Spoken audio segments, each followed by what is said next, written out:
Well, hey, it's me, Smurf Girl.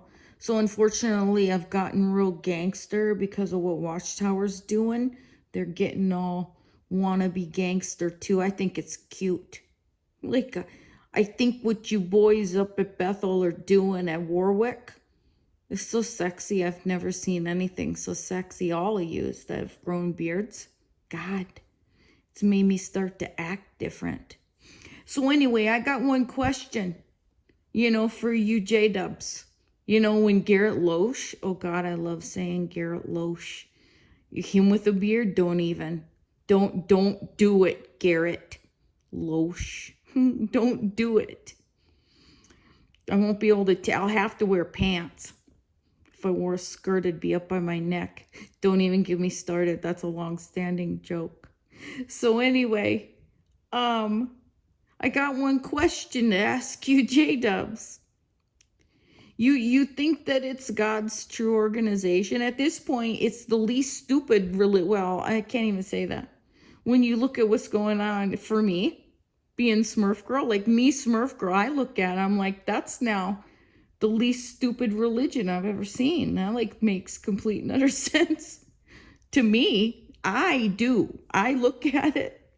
I like to shun, because I'm a bitch, so I like to shun.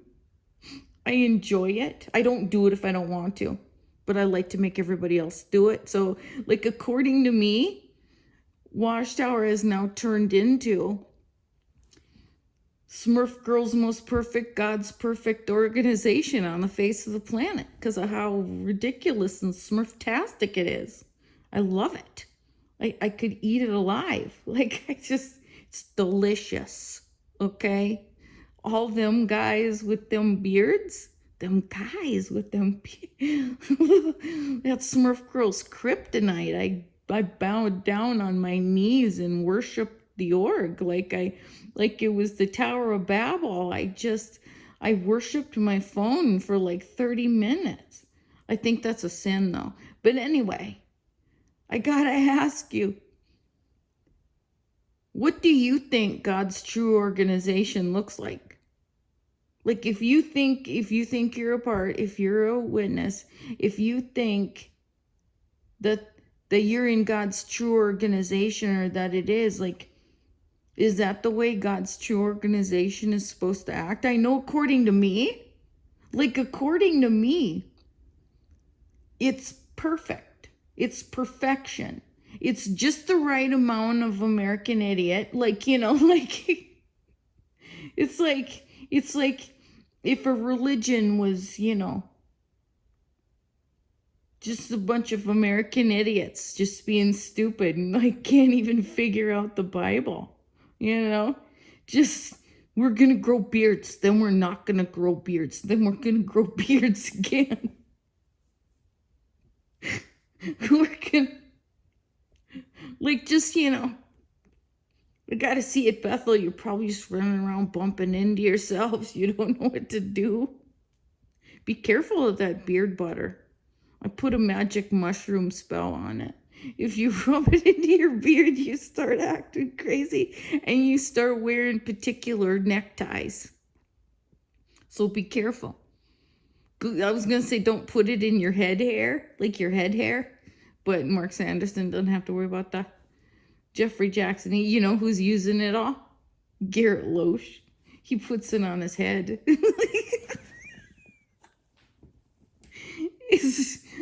It ended at first I was selling Smurf Girl facial moisturizer, but it was a trick.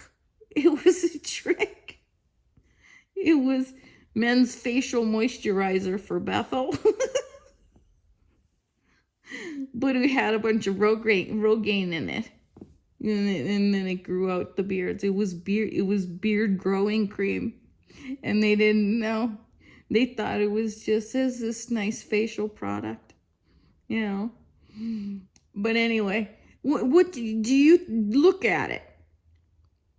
Garrett Loesch was so gangster, he picks up that mirror. Might as well have been a horse's head.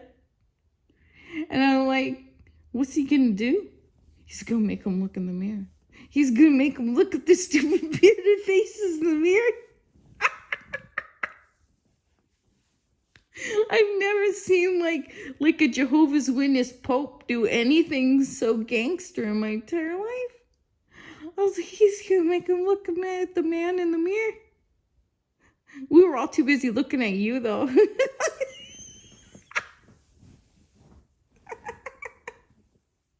That purple tie.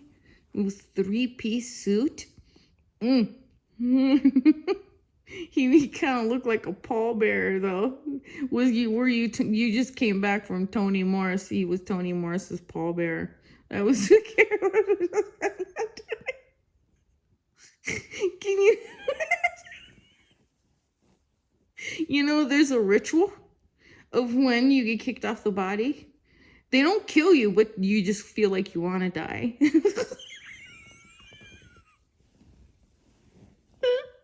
And they put you. You know what they did, Kim and Mikey?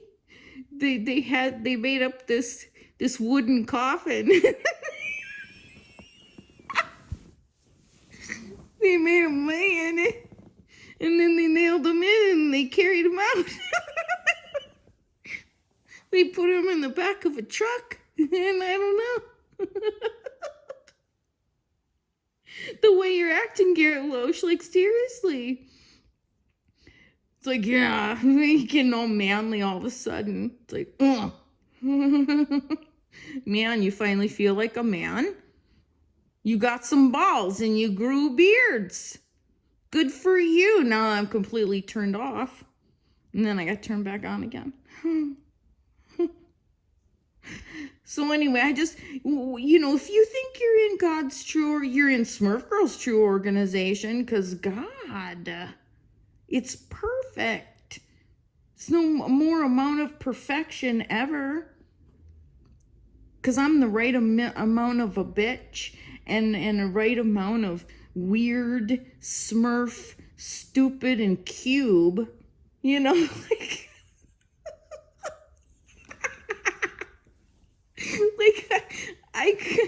like the cube, I love it. Like, I love it. I like to line dance and country dance. The music, it could use some work, but it's good. It's finally good. It's the right amount of stupid where I can like really make fun of it. Like really make fun of it, because I know people get all serious. It's like, no. Now, okay, like ladies and gentlemen of the ex-Jehovah's Witness community, now is the time for the mocking. Like we had, you know, the great, you know, what do you call it? Tribute Smurf. You know, we had Beardageddon. We had Smurf. We had the hailstone message too. I had put that a while back. It was this crazy. It was a couple of them. These hailstorms in Arizona was hot. And so we had the hailstone. This is the hailstone message. And then now we're done. It was the Smurfstone message. Like I did the Smurfstone message. That's what this has been. And now it's time for the mocking. Just the mocking of like, ha ha. Like, ha ha. Hey, Papa Smurf. Hey, Smurf girl. You just serve your sentence at your cart. If you were too stupid to leave, now you're trapped. You're trapped. You got nowhere to go. You got nowhere to go. You're trapped. You're trapped. There's no getting out. Smurf girl won't let you leave even if you try. Like, you know, but they can. But then they think that they can't. Wouldn't that be their worst nightmare? It would be their worst nightmare. Is to wake up and then look in the mirror and be like, I turned into Papa Smurf. What happened? Whoops. Hashtag buy Smurf Girls Butterbeer. Or wait, beard butter. Did I say that the right way the last time? Anyway, so, you know, I don't think there are very many Jehovah's Witnesses left except for my Papa Smurfs. Like, if any of yous are on JW Match, you can stay. I'll just, you know, come in and crash it, and we can have some hors d'oeuvres. We can do a quick meet and greet. I can see if any of you are cute. Like all the single ones, you can stay. Like you can stay, all the single brothers, all you sisters. I don't need any extra competition. All I want is the single brothers, all the ones, there's like almost 2,000 of you. All of you 2,000. It gets more and more every day.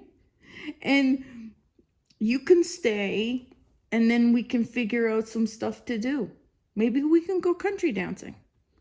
You know, we can line dance. We can do the electric slide. It'll be fun. Like, we can have a good time.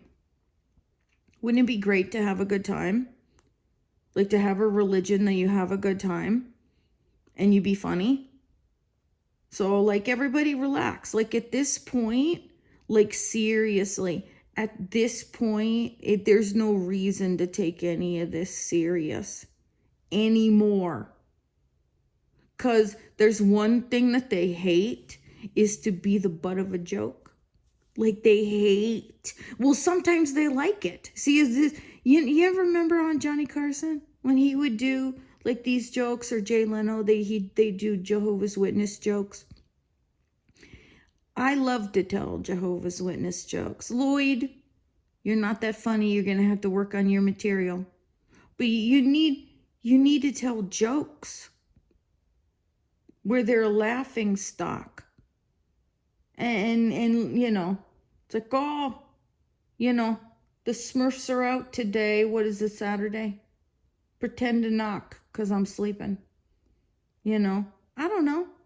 Just have fun with it. It's too stupid to take seriously, okay, apostates? It's too stupid to take seriously. Like, really, I am not, at this point, gonna take any of it serious. It's all so stupid and over the top. It's just stupid. It's like, I'm not gonna take that kind of stupid serious. None of us should, you know? None of us should from the beginning. Like, from the beginning, we shouldn't have taken this seriously from the beginning. Because then it gets people riled up. Make them laugh about it. Like, at this point, make them laugh about it. Because I don't want anybody else to get hurt. You know? Because what I want to say is if those, I know how taking it too serious gets people hurt. It gets them all upset. It gets them freaked out. It makes them snap, and it makes them lose their mind. So if I see some of you that are getting all out of control and taking it too serious, I'm going to have to ask you to stop so that people don't get hurt, you know? Because my family got hurt. And so this is just a word of warning. You know, if you start getting crazy about it, like a Jehovah's Witness, if you start getting like a Jehovah's Witness where you're taking it too seriously and, you know, going over the top where it could get somebody to lose their minds, just please don't. You can if you want to be a jerk. But at this point, we need to let them down easy. Laugh about what it was like, of how stupid it was to be a Jehovah's Witness, you know? Because it was stupid. And yeah, we were all abused. There's not, you know, we were all abused. All of us. And otherwise, we're going to be millions and millions and millions of abuse victims. You don't want to be an abuse victim. You know, you're a survivor and you can laugh and joke at it and be like, put your middle finger up and be like,